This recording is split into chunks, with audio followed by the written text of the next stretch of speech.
Mahigit 30 na ang nasawi sa mga sunog sa Metro Manila mula Enero ngayong unang linggo ng Fire Prevention Month. At kasama rito ang 4 na nasawi sa mga sunog sa Marikina at Maynila ngayong araw. At sa Davao City, 100 bahay ang nasunog. Saksi si Bernadette Reyes. Malaking apoy at maitim na usok ang sumalubong kaninang umaga sa mga residente sa East Santos Avenue sa Barangay Concepcion 1 sa Marikina City.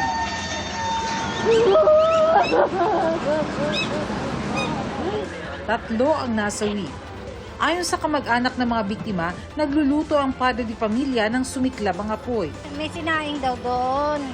Ewan ko doon sa kapatid kong lalaki, nagluluto. Binalikan niya yung dalawang anak niya. Hindi na nakababa. Yung dalawang apo ko, tsaka yung tatay nun, tumalon doon sa kabilang bubong. Nanghingi pa ng saklolo ang mga biktima sa mga kapitbahay pero wala siguro na silang malabasan kasi yung bahay po kasi dikit-dikit po kasi talaga yung bahay po namin dyan. Wala na pong makapasok eh.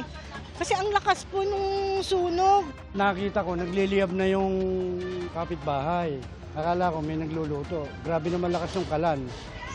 Ginawa ko, ginising ko na yung mga anak ko. Hindi ko alam yung pinanggalingan. Kung sa kalan, sa ventilador, hindi ko alam eh. O, basta nakita ko lang, umaapoy na. Maya-maya, lumaki na yung apoy. tinatayang 8 bahay at 13 pamilya ang naapektuhan ng sunog dito sa Barangay Concepcion 1 ngayong araw.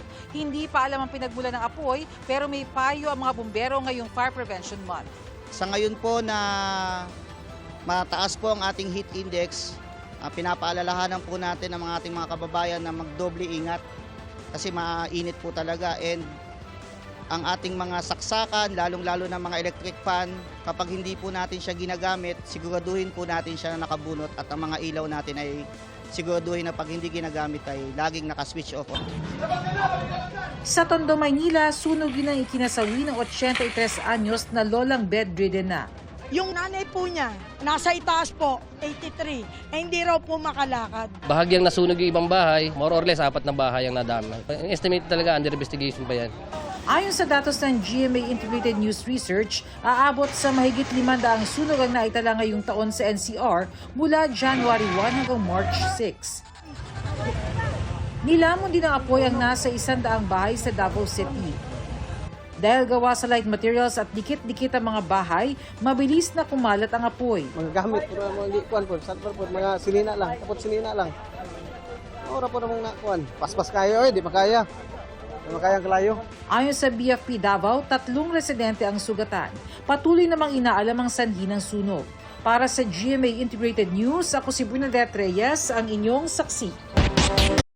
Mga kapuso, maging una sa saksi. Mag-subscribe sa GMA Integrated News sa YouTube para sa iba't ibang balita.